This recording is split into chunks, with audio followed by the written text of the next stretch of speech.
All right, this is where we were. So, quasars, this has finally been resolved with, more modern, like in the last, 30 years or so, that these are, in fact, actually galaxies, very, very distant galaxies. Therefore, not only are they very distant, they occurred, or the light that we see from them occurred billions and billions of years ago. All right?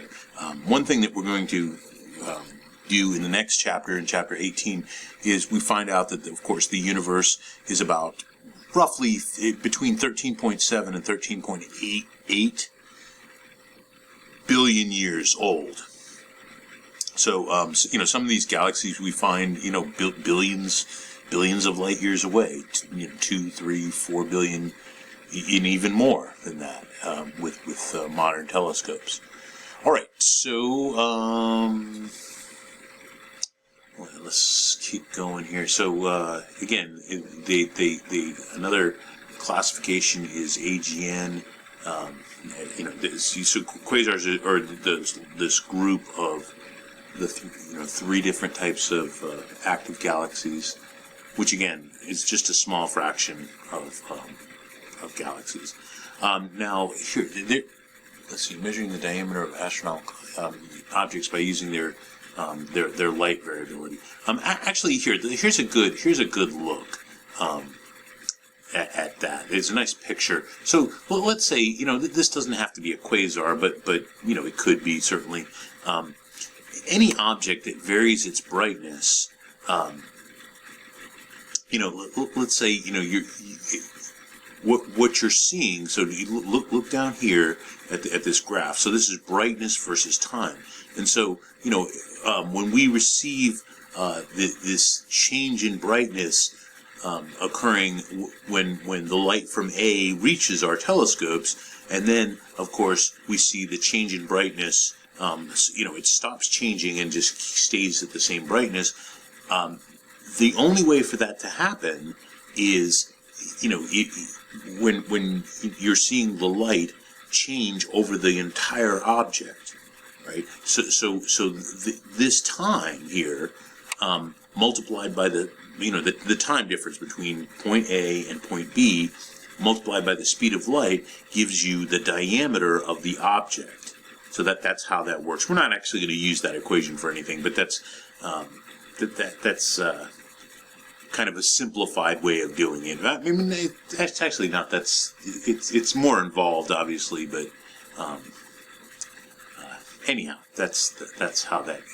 So now comes the big question that I kind of posed in the last video: is what is the cause of the active galactic nuclei?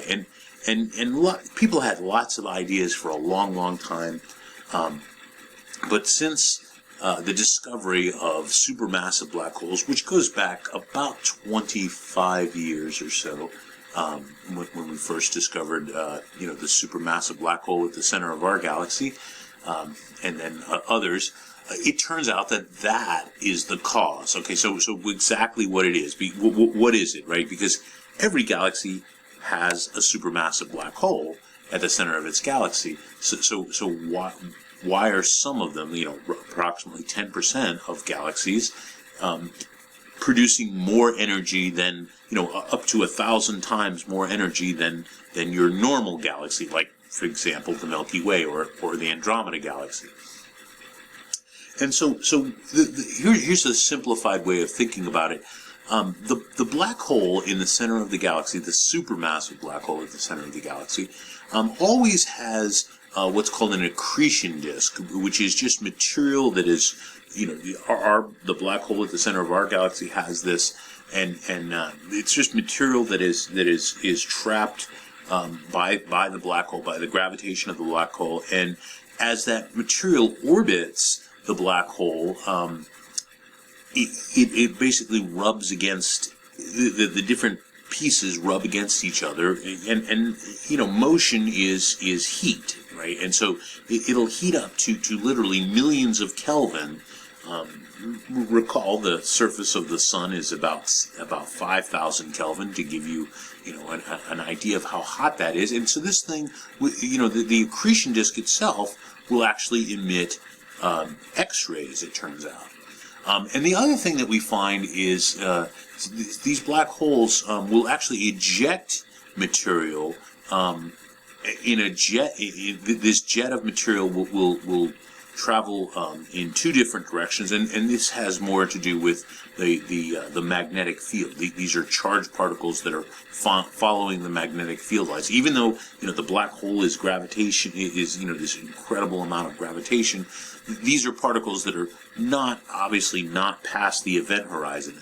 As long as a particle is not past the event horizon, where the speed of light the escape velocity goes to the speed of light, then particles can still escape. But they have to have enormous amounts of energy, kinetic, moving energy, to be able to do that. And that's why we see these jets of material coming from the centers of not just active galaxies, but normal galaxies as well. But with active galaxies, the jets are more pronounced. They have more energy. Okay, so what is it? We think that the difference is the active galaxies. Does this really? Let me see if this says this. The active galaxies are in a feeding state, if you will. Like I said, material is normally falling into any supermassive black hole, on any average day of in any average galaxy, but there are periods of time where there's large amounts of material. Let's say maybe a small group of stars or a really massive star is falling into the black hole, and when that happens, the supermassive black hole will emit more energy, and like I said, sometimes it's as much as 1,000 times more energy. All right. Let's see. So we can actually use black holes. The active galactic nuclei, which turn out to be black holes that are undergoing a feeding stage.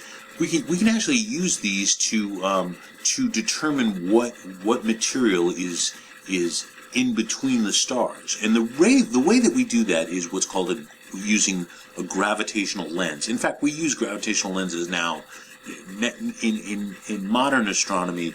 This is used more and more for even smaller objects than a supermassive black hole.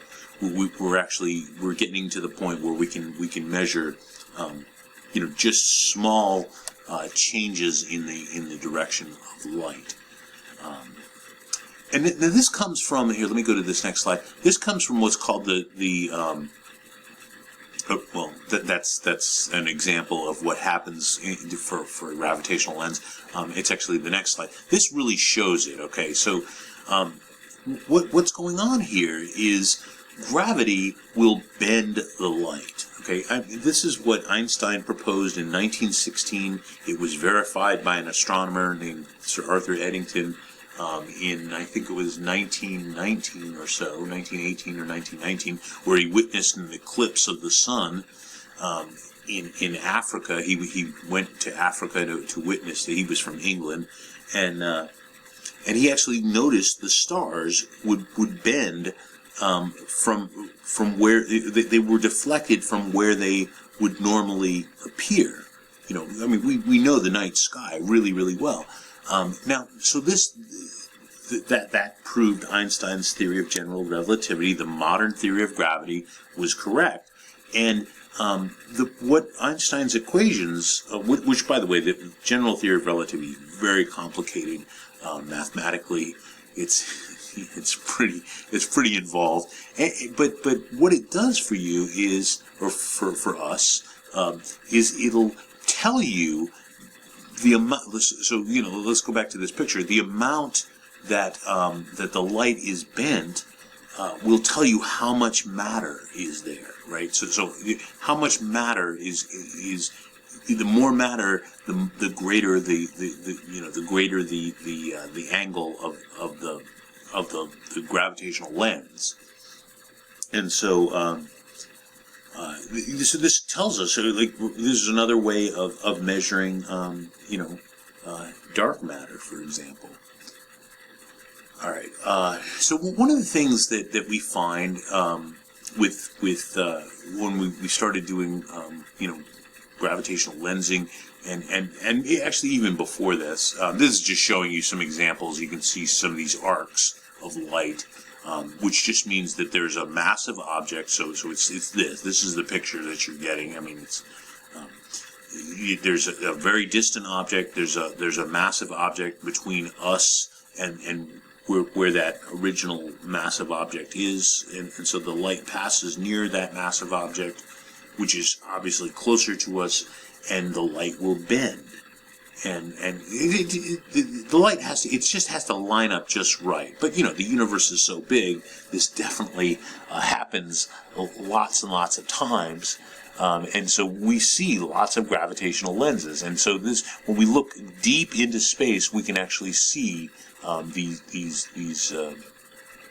arcs, and that tells us, using the equations of general relativity, that's a way of measuring the amount of matter that's there. Now, so here's another thing that is observed, and it's observed using gravitational lensing, but even before we got really good at measuring that, we noticed that galaxies seem to group in clusters. When we look out into the universe, deep into the universe, there seems to be clusters of galaxies, and they're many tens of light years across. So it's tens of millions of light years across. And remember, like, the average galaxy, is, let's say, 100,000 light years across. Some of them are a little bit bigger than that, maybe 10 times the size for really giant galaxies. But on average, and of course there's much smaller galaxies, but they tend to group into clusters. Like, for example, we exist in a very small cluster, which has got the amazing name, this name was, somebody really spent some time coming up with this wonderful name. It's called the local group, right? So the local group, let's see if we can see it. There's a nice picture of this, I think, in the next slide. But it's generally us, the Milky Way, and M31, which is Andromeda, the Andromeda galaxy, which, remember, Andromeda is about 2 times the size of us. And then there's a smaller spiral galaxy called M33, and I think that one's sometimes called Triangulum. And then a bunch of small dwarf elliptical galaxies, and there's some small irregular galaxies as well. Oh, there's a picture of it. So this is the local group. This is kind of, if you could step back from our galaxy far enough away. So there, here's us. There's the 2 clouds of Magellan, which are 2 irregular galaxies that are actually in orbit around the Milky Way. And so there's about 2.5 million light years away from the Milky Way is Andromeda. There's M33, and every now and again, there's about, right now, I don't know what the count is, but there's maybe 30, and I might be pushing that number a little bit farther than it deserves, but there's roughly 30 or so galaxies in this local group that, every now and again, every few decades or so, somebody, claims to have found some group of astronomers claim to have found a new one, and then other people go and look at it and see and verify whether that's really part of our local group or not. Anyhow, that's a small cluster of galaxies. It's not even really considered a cluster. It's sort of just it's called a group because it doesn't have any large, really large elliptical galaxies. So for a cluster of galaxies to be called a cluster, you have to have literally hundreds to